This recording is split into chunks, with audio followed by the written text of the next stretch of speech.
And for the people like myself who are married to their job, happy forever alone. Okay, so last week we rolled out a small Steam update as a preparation for the retail version. That's why it's not yet spread on the Good Old Games and Backers versions. Finally, we added Russian as per our publisher request in retail. And the rights for the translations belong to the publisher, but eventually we will be able to spread it all across other platforms like Good Old Games version, Backers version, together with the bigger update that's coming up next week with all the interface tweaks.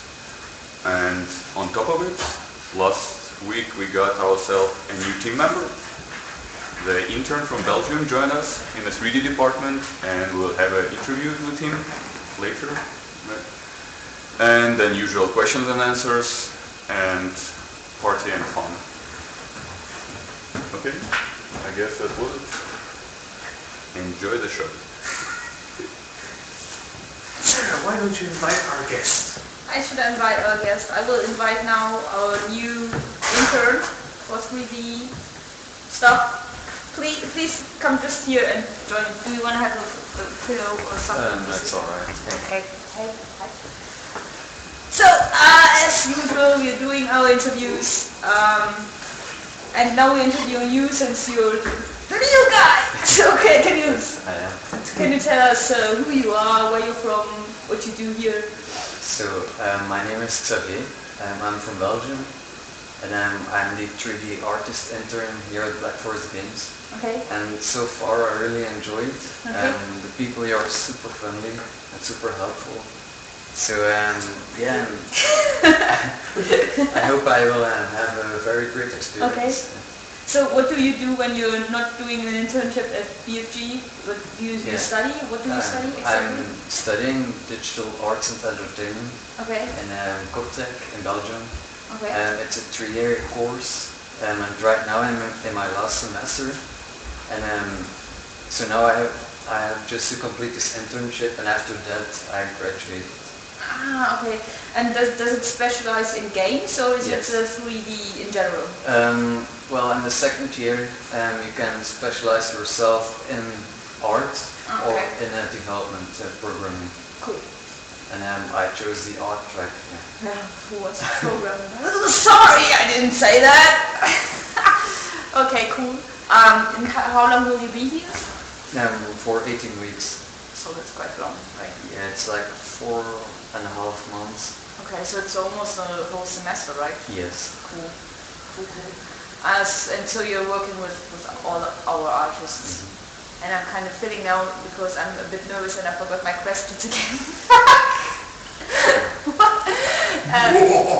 Ja, schmiert die Sachen in my face. You should ask the game. Exactly! So, you're a gamer, right? Yeah. So what games do you like? I really like platformers, shooters, and then RPGs. Okay. I used to play MMORPGs, but I found that they are a bit too much time consuming. Oh, no. But my most favorite games are Demon Souls and Dark Souls. Okay. They are so good, the mood is so well executed. Okay.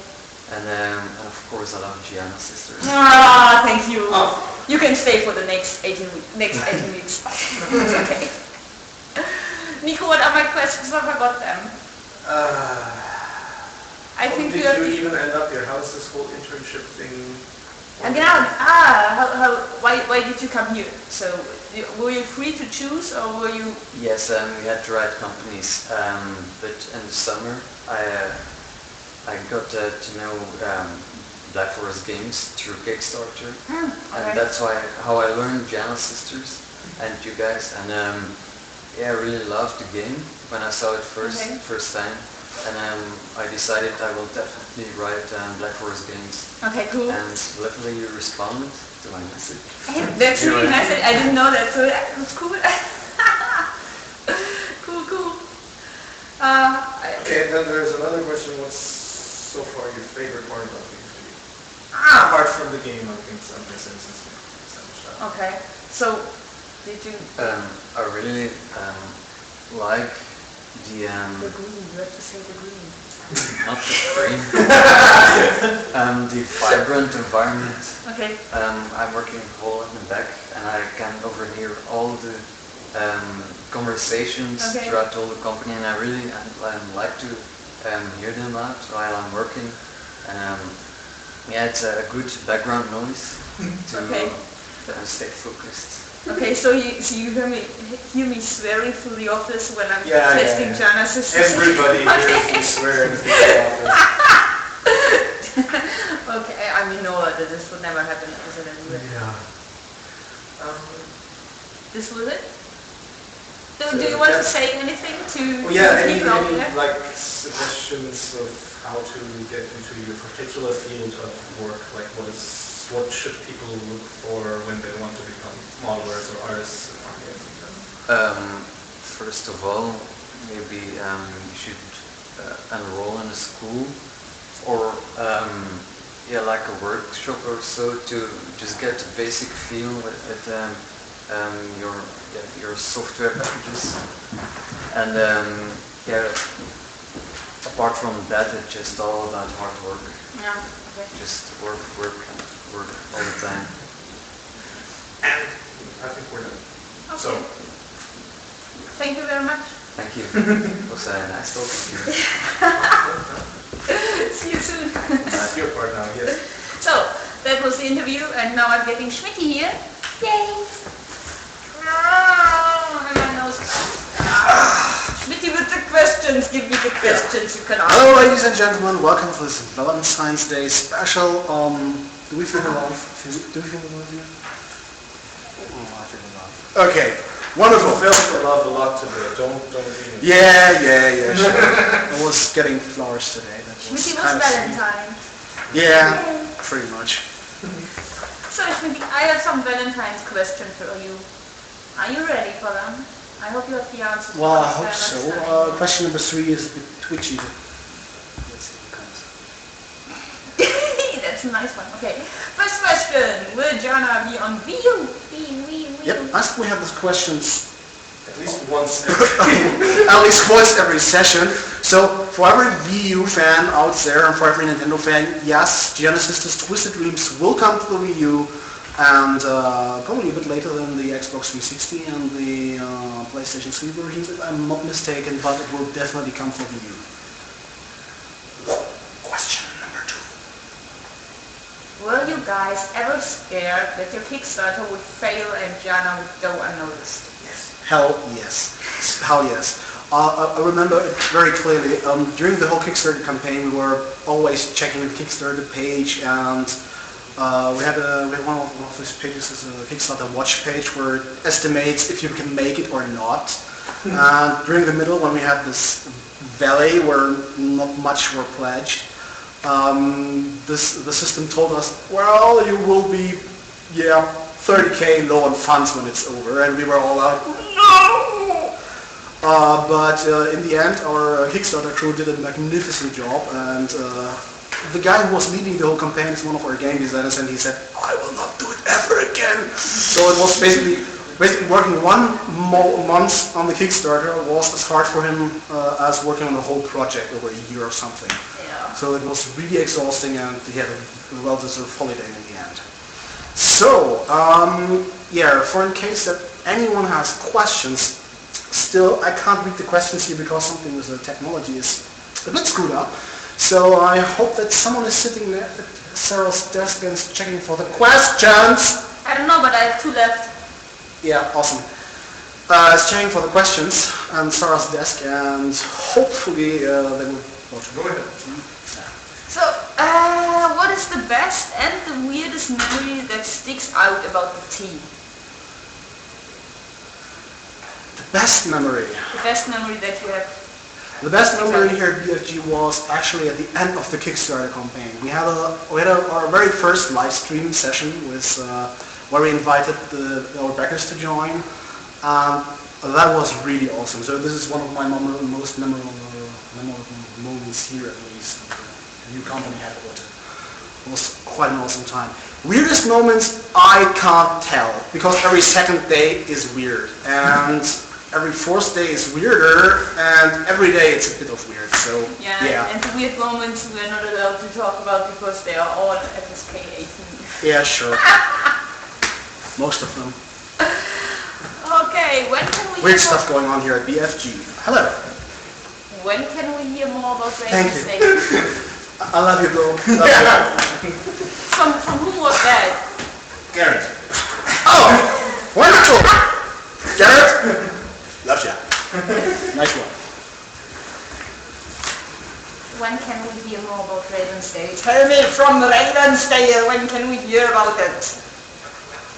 Please, don't eat me. Yeah, when do we get something to know about Ravensdale? Obviously not today, as far as I know.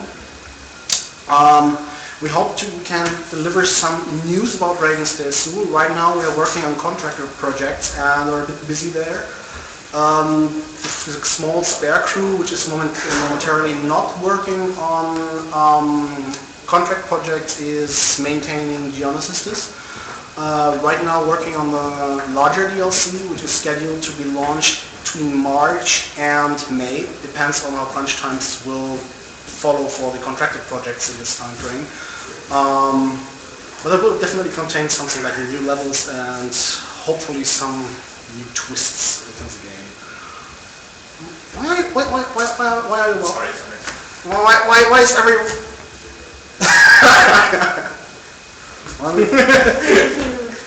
That was from Boyd. Of course.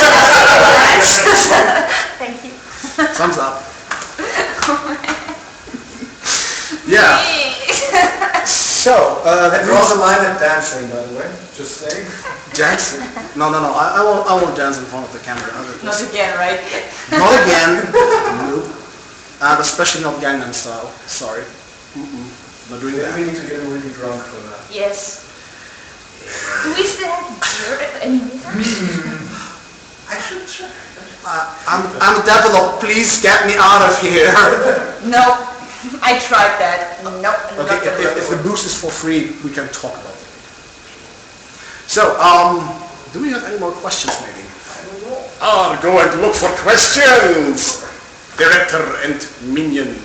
I want to say thank you in person to Ben for the awesome comic. I'm totally glad right now. I have already put it behind my desk. It's Yes, sitting there, yes, and yeah. I'm anxiously waiting for page 2. Yay! Awesome job, by the way. Gianna Effect. Awesome comic. Just check it out. I think Ben has a link for you if you want it. No more questions. No more questions. Then, ladies and gentlemen, what's next on our agenda? Discussion topics. Oh, discussion topics. That's a wonderful thing. So, I'll join Can I go? if you really want to. I'm sitting here. I'm seeing the Yeah, picture. I hope Sarah really wants to, she can leave now. But you're coming, right? we have somebody. We have, Have you already interviewed? Yes. Yeah, we're pretty quick today. So, well, I said a bit more up here. we have a special guest today. Is this actually? No, you can't sit up there because You're not in the picture. Oh, why? That's You have to okay. sit there. Maybe I can lie here in the background. No, That would just look weird. There we go. Now we're all here. Okay, so discussion time. We start off with a question from, again, Ben Ken. Last week we talked about point of view of the developer when it comes to reaching wider audiences and developing for different hardcore, casual. That was the start of the topic. And now he is asking I'll just read this. If I understood, in order to do so, companies need to lower down the difficulty or simplify the gameplay in order to sell more because games cost a lot more, etc., etc. If we expand on that, doesn't it lead to uniformization in games? Because the more you need to sell, the more uniformized you'll need to be. Is there a middle path in creating a game with just small fundings for original games and big fundings for less original games? So that is the question. So I shall kick us off. So yes, actually, I think pretty much everyone can agree that games have been streamlined a lot, especially games that are put out by the big publishers, because of precisely this reason. They go for the biggest market, and in order to reach the biggest market, you need to have the broadest appeal, and that sort of leads to this whole spiral, maybe not downward spiral, but it's a spiral anyway. And Well, I'm not sure if I agree. no, If you take some examples for games who tried not to be very streamlined, I think that's the quite typical example everybody just mentions is Mirror's Edge. Where a big publisher really spent big money into a game with a very specific gameplay, and just the audience just didn't bought it. So it's not the question of the publisher not taking the risk. The question of what is really sold. Yeah, actually, I agree on that topic that this is, let's say, if some people of the game is bought, this is a thing just decided on multiple layers. So yeah, I think challenge and accessibility are one big topic of it, but not the whole thing. You have to appeal. You have to hit what is maybe hit right now or what people like really a lot. So, for example, everyone likes Star Wars, so Star Wars games would probably, if well made, sell per se. But if you, let's say, go for, let's say, Johnny the Milkman, I don't know, and want to sell this big, and no one knows who the fuck is Johnny the Milkman, and what does he do with this milk? Why should I buy this crap? Yeah.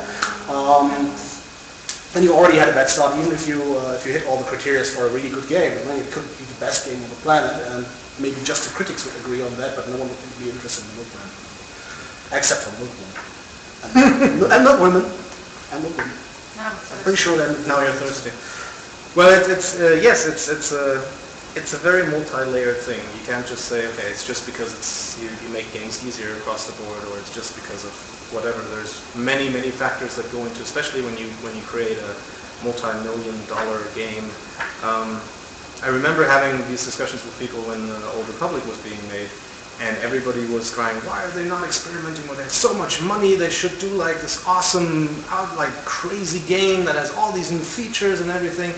And I just tried to tell these people that, especially because they put so much money into the game, they're not going to experiment, because if you put $300 million on a product, you want certain guarantees, even though it backfired in a way for Old Republic. But the point is that if you spend so much money on a product, you look at the market and you try to be as sure as you can be of how to reach that audience that you need in order to get the money back that you spent on it. Yeah, but I still think there are still some people experimenting with, well, for example, if you take Spec Ops. So we have shooters, and I think if we take a look at most shooters right now, they are all pretty much the same. And then you look at Spec Ops, and it basically put in a whole story part, a big emotional part into this genre. And I think this really sold the shooter for me. You know, I'm not a shooter player, but this game I would play because it's just. Yeah, but it didn't. Yeah, but that's the point. Yeah. And that's the problem. So you have, like Adrian said, it was an awesome way to do things, but apparently I don't know. Yeah, and that's what you have to have in mind. Yeah, there's always two sides. The one people want to or have to spend money, that publishers, that's developers, and there are people working for a publisher, for developers. Yeah, there are a family there who belongs to the employees there, and if you spend 30 million and you don't get it back, then you have to close the company. And all those people doesn't have anything to work. Yeah. And then usually people always, or not always, usually people tend to say, well, you don't need to spend so much money on other things, why don't you just experiment with the gameplay is paramount. But to be quite honest, and I'm 90% sure the majority of players out there, if they don't get at least current gen graphics from a game that is a AAA budget title, so if they don't get that, it won't even be considered. Maybe they will see, and maybe it has the most amazing new gameplay that you've ever seen. But because it doesn't look up to date, people will be disappointed. Yeah. And with graphics developing as fast as they are, I think I talked with Eric recently that the new generation of consoles and the new generation of hardware that's coming along, it basically doubles the cost for art production, because you have to remember the textures need to be more precise, more detailed, High resolutions. high resolutions. You need to have a bigger budget for the textures. You need to the polygon. Everything just takes a lot more time, and in the industry, as in every other industry, time is money. The more time and by consequence, the more artists you put on a project, or programmers, or designers, whatever, it will cost more. And so we end up in this place where games keep costing more money, but in the end you don't get more money for them, because that's the other thing, games really haven't changed in price a lot. So the big ones, The big ones, yeah. big ones get more expensive because they sell DLC and other Yeah. stuff. But if you take a look at games like our Giana Sisters, we have a price which is very, very low price, but still you only can sell it we are discount. Yeah.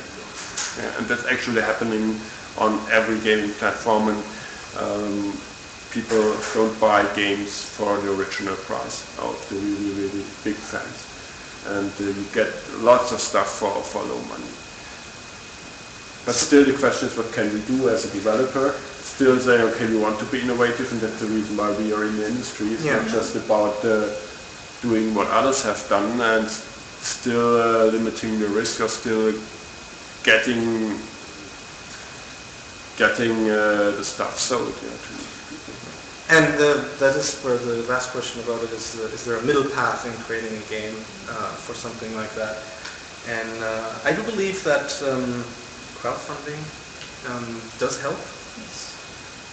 It's not the end-all answer. It can't, at the moment at least, I can't see how it could actually produce a game of, let's say, AAA production values. Even though Chris Roberts is doing this whole thing where he gets the pledges and then uses that to convince investors to spend more money and so on and so forth. But it's not a very innovative game. It's not very innovative. It's just very, very cool. It's for the fans, really, right? But in essence, getting actual fans to sort of fund your project, I guess that's one way to go.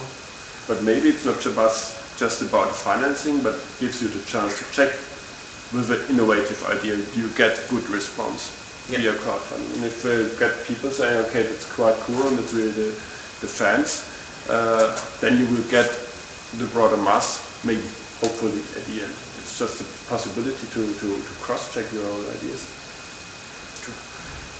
I really hope that this model is working out for them and taking this as some kind of precedence. Yeah, some kind of precedence case. The only problem I see is usually people that actually Kickstarter are immediately after this thing is gone is wait for something to happen. So I don't know if you have done a 2 years game production following up a Kickstarter. I don't know how this is playing out actually with the community. So That's actually interesting to see with the big projects that are coming along. and so I will really follow that development there. Yeah, like Obsidian's RPG that's going to take a couple of years until it's ready. Chris Roberts, same thing. What else is there? A bunch of other projects really that got the funding, but now it's going to be 2 years or 3 years until you can play the game. It'll be interesting to see how the fans and the supporters actually stick through that. Let's see, it's no idea. But for us, I think it's quite sure that if you're a small independent studio and you don't have the big budget, at least there is the need to be innovative, to do something different from the big games, because you can't compete with cinematics, you can't compete with cutscenes. You have to do something special. And to be honest, there are enough small games out there in the world so that everyone should be able to find something innovative if you just try to do so. Yeah. Have you played an innovative game recently? Besides Genesis? It's a very classic game. I mean, many people might hate me now. I don't know. I was playing the new Devil May Cry, so gameplay-wise it wasn't nothing really special, but I like what they did with the level design there. It's basically something we had considered to do for Blast for a while, is that they have this very strong morph in the world with their limbo levels, and this was quite impressive. Maybe it's not innovative, but it was a very, very appealing art style, and I guess it was my moment of the last weeks. I just actually remembered I can't say that I've played any innovative games recently because I've been here all the time. I'm supposed to be working, so I can't play games. I haven't played for months, so sorry. I have these times at night between 1 and 3 o'clock in the morning. Yeah, it's 2 hours. Who needs sleep, Brad? I'm in love with the coffee machine. Yeah, but actually, I was not looking for innovative games. I was just playing to play, to relax. Yeah. But I would have been interested in Journey. Everyone is talking about. Oh yeah, I have to try that at some point. When I I've have heard time. lots of good things about it. Yes. Yeah. I'm guessing a lot of people thought Minecraft, but honestly, I don't think it's innovative. It's Lego on a PC basically, which is not bad. It's a very nice idea and very smartly executed, but new. I built a giant tower from melons. What was I saying? Yes, I like that game. I like that game a lot. There we go. Yeah. Any final thoughts on this topic? So, one final thought. You as a consumer, or we as a consumer, we have the final choice of our money, which games we push. So if there are $2 billion made with Call of Duty, it can't be so bad. That is usually the answer, really. If you look at the charts and if you see how many copies these games that everybody says, oh, it's so boring, it's nothing new, but then they still sell 10 million copies, well, something obviously is right about this game, even if it's not new. But if we take a look for the gems, you should find something. There's still enough companies out there doing new things. You just probably won't find them in the big production values. BioShock Infinite. That is Buy that one. So, I think we have a question. Let's see.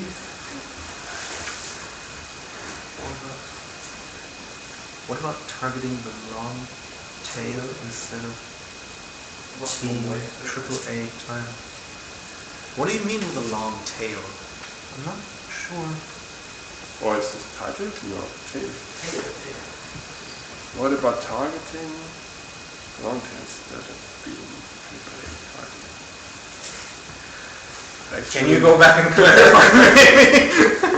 We'll get back to this question once we understand it. Burst in confusion. In the meantime, we have a second topic actually, which is kind of cute since it's Valentine's Day. People were thinking there's too much violence in games and not enough love, and it's a large topic obviously. And why is this happening?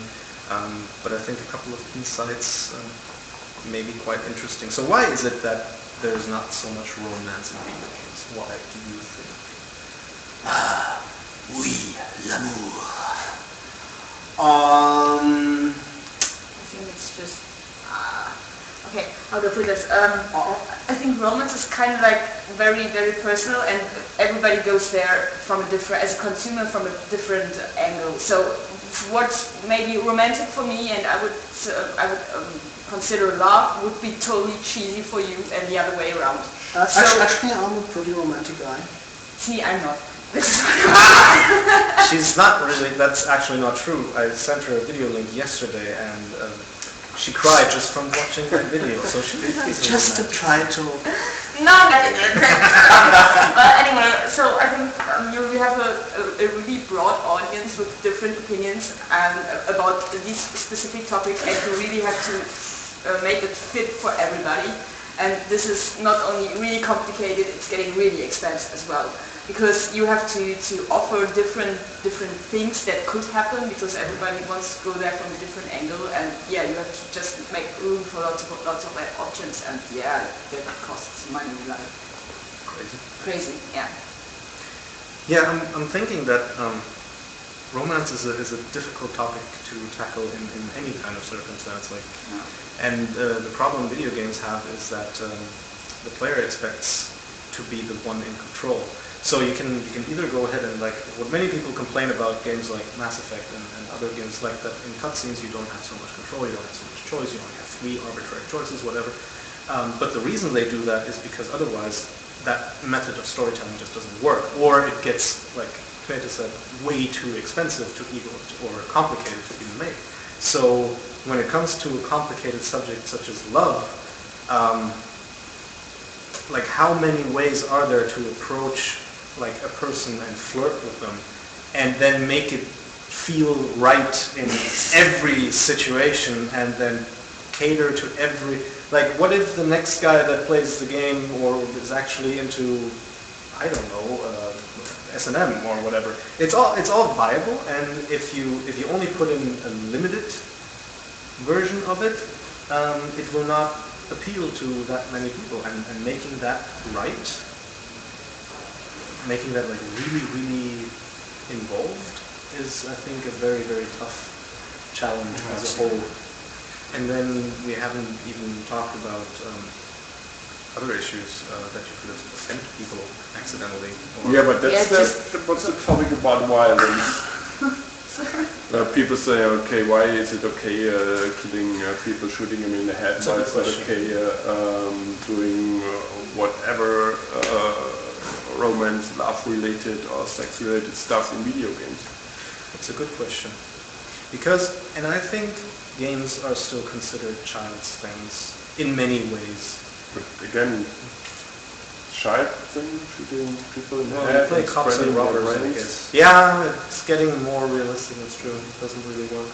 I don't understand it myself. I mean, I'm always constantly confused when people complain about, for example, same-gender romances in video games, and they're like, oh my god, it's so unhealthy, and and then, oh, but electrifying somebody continually just for fun, that's perfectly fine, that's healthy family entertainment, right? Yeah, but there's a difference in where you show the stuff again, right? So, for example, if you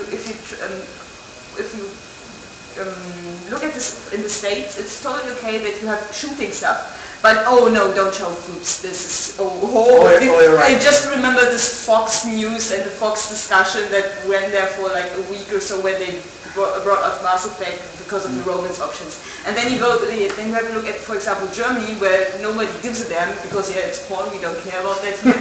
But you can't show shooting blood or shooting stuff in Germany. That's just no. I've heard one very interesting story from one of my tutors I had at my university where I was studying game design.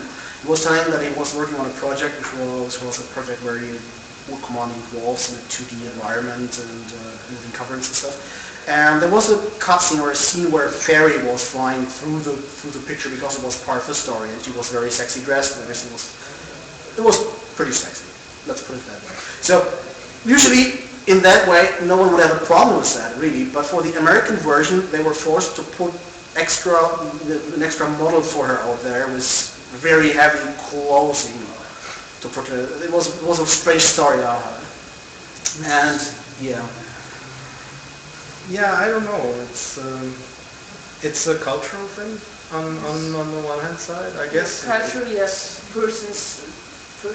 Yeah, how the society in general works. I mean, go to the other end of the spectrum and look at games that come out of Japan. Some of the stuff that's in those games, I mean, even I look at them like, what is going on here? But it's perfectly acceptable over there. I mean, I lived for 6 years in Japan and I saw some crazy stuff. But it's all right. It's culturally accepted. It's perfectly acceptable within the society. But then you come back to Germany and it's a completely different thing. And same goes for the States. So, yeah. What is your personal view on, let's say, violence in video games? Do you think it's just necessary to have more and more explicit violence? For you personally, I think that's in general because we're talking about cultural differences. But personally. I think it depends really on the game. So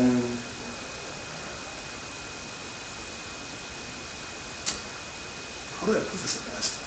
So for me, really, it depends on the game. So I'm a really, really, really big Zelda fan. So this is really mild violence you have there. You stab with a sword monsters and they explode in shiny explosions or something like that. So this is really cutesy.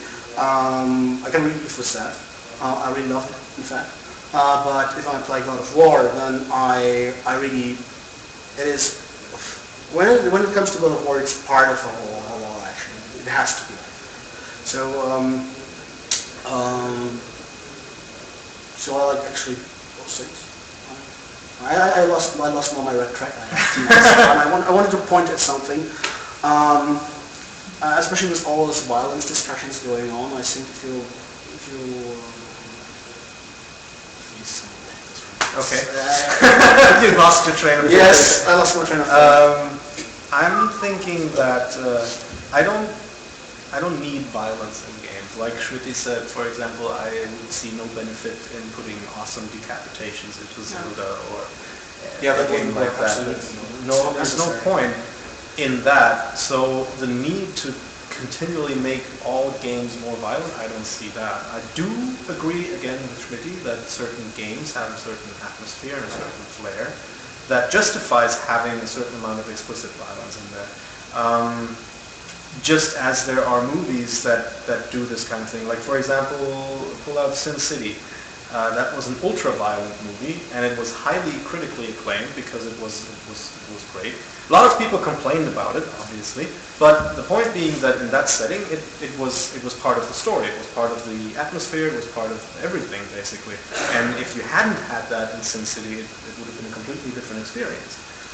Same thing, I think, goes for games. Like what he said, if you play God of War and you take out all his awesome weird shit that he does with his weapons, then it's a completely different experience. And I don't think, what I do think is necessary is making it clearer to everybody out there what kind of games are suitable for what kind of people. Yes. What, And for what age? and for what age, that's what I meant. And so you make sure that this is followed up. Yeah, exactly. It's like when every other time I go into MediaMarkt and I see some mother buying the latest Call of Duty for their 10-year-old kid, well, what do you expect? Yeah, right? This is the kind of thing that really annoys me. And then they go ahead and say, oh, games are so violent. Well, yes, they are, but they're not supposed to be for that person. It's like telling your little kid, oh, look at this awesome porn movie. Yeah. You don't do that either. Why do people think it's okay to buy a perfectly normal game that is for an 18-plus-year-old where there's lots of violence and whatever, but then complain that, it's not good for my 10-year-old kid? That just doesn't make any Yeah, sense. sure, the box has So shall we, as game developers, to try harder to find stuff which is not violence but has the same tension, the same action, the same drive as a violent shooter? Because if you have sports game, you have racing games, you have RPGs, and you have some shooters where you have action. But it's hard to find something which has this drive like a shooter. Besides any sports game or racing game, but Well, is it possible to find a mechanic which is not about shooting, killing? Sure. With puzzle games of some kind. Yeah, but that's not action. If you're looking for action, Giannis, for example, action. Okay, we blow up owls. Very violent. But we're dream owls. Okay, it's not a good example, but you don't have this tension like when you shooter and you're running just waiting for something to come off. Yeah, but does every game have to have it? For example, if I play Bejeweled, I want to play Bejeweled and I want to chill behind my PC. I don't want to have the action of a shooter. If I want to have the action of a shooter, I play shooter. But is it impossible to have? Take Portal. Portal is based on an engine for first-person shooters perfectly. And It's not a shooter. Yeah, no, it's not a shooter, but But that's the question. Is it possible to have the same thrill you have with a shooter and the same flow of not being a shooter? Honestly, the same? I don't think so. You can achieve similar levels of attachment and involvement with different playstyles and different genres, different mechanics. But what makes a shooter is well, sorry. I have to do it. Very nice. Yes. I have to do it. No, it's kind of how do I put this? It sort of creates a feeling that is very different from what you get in any kind of other game, and it's part survival. Yes. It's part when you used to go out and play cops and robbers with other kids. You hunt someone, you try to take him down, and you try to avoid being targeted yourself. It's a more evolved version of that, and this whole feeling of hunting, of stalking, of that kind of action. I don't think you can get that from many other mechanics, but that's okay. I think you can. Like I said, you can find different mechanics for the same level of involvement and the same level of attachment to a game. But recreating the same feeling you get from a shooter inside other mechanics, I think that might be difficult. But that's just my opinion.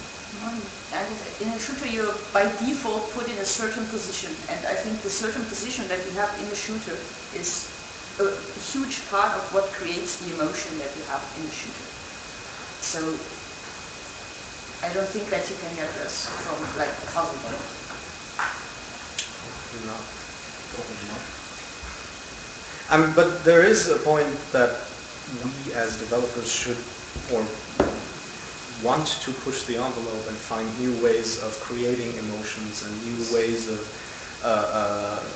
thrilling and delivering a certain experience to the audience.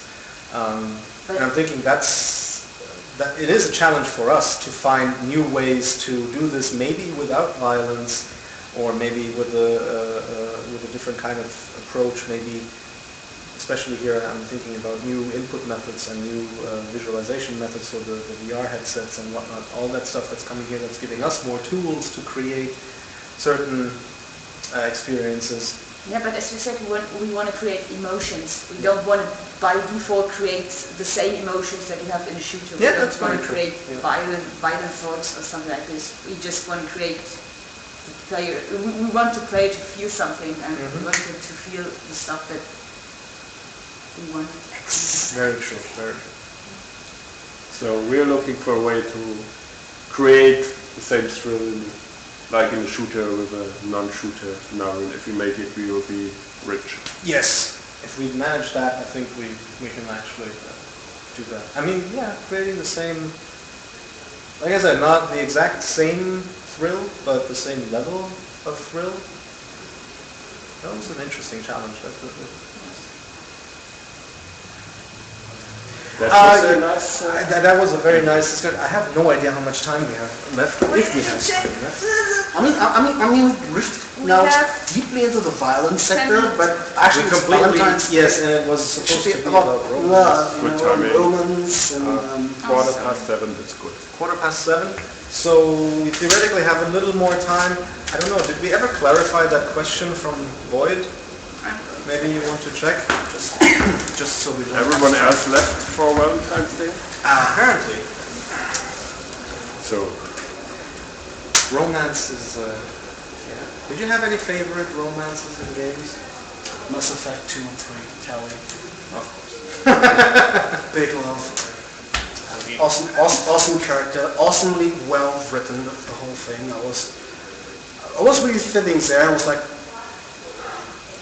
yeah, not many games managed to do that, but Mass Effect surely did do it. I mean, for me, for example, with the Dragon Age romances, I found them also really super appealing. I mean, there was kind of Nice stuff. nice stuff going on, but it was not really like, oh, whoa. I think I remember one of my favorite romances in a game was actually in the Planescape tournament. I have to play this game. Everyone is telling me to play. With we still have no idea.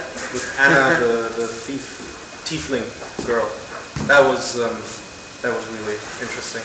Can't remember it in detail, but I remember I was, how old was I, 12 years old or something? And even at 12 years, I was very involved in that moment. And that says something, I think. Thanks, Gift One. Yeah, sure, you should play that. Yeah, everyone is telling me that. Everyone is telling me that. Adrian, do you have any favorite moments? I'm just I'm thinking about if there was one.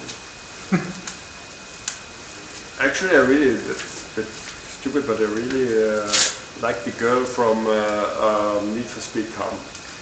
She was quite cool. And I really wanted to get her. Awesome! Yes! This mechanics girl, yeah, she was Yeah. so cool and yeah. And you? Liara? You really have to Silly question. Very silly. She was actually going to wear her Liara shirt today. Yeah, but I was too lazy to wash it, so sorry. There we go. That's so sad. Okay, so I think we've had a very nice discussion. If you have any more questions for next live show, please feel free to send them, submit them in the forum, post them on Facebook, send them to our email addresses, the various ones that Emily always gives you. I don't have them in my head. Backers and But that's for backers' question. I think she For everything, just okay. takes every question. Go there. Be sure to spread the news also about, we have a new comic, actually, I completely forgot about that. We had a new comic this week, if you haven't seen it yet, on Facebook. Take a look at it. And I think you will hopefully post a link to the awesome fan comic that Ben Ken is doing. Sarah took already care of that. I think. Sarah, No, will take care of it. Emily wanted to do that, but we're waiting till Just do Till the we're second waiting one. for page 2 Okay, to okay. post it. So there's a nice fan comic on its way. I love John Effect. John Effect. Anyway, thank you very much. See you in 2 weeks. And I shall actually turn off the Yeah. camera. Ciao, ciao. Adios amigos, and may the love be with you. You can keep Happy talking Valentine's because I'm Day. still... Still trying to shut down the system.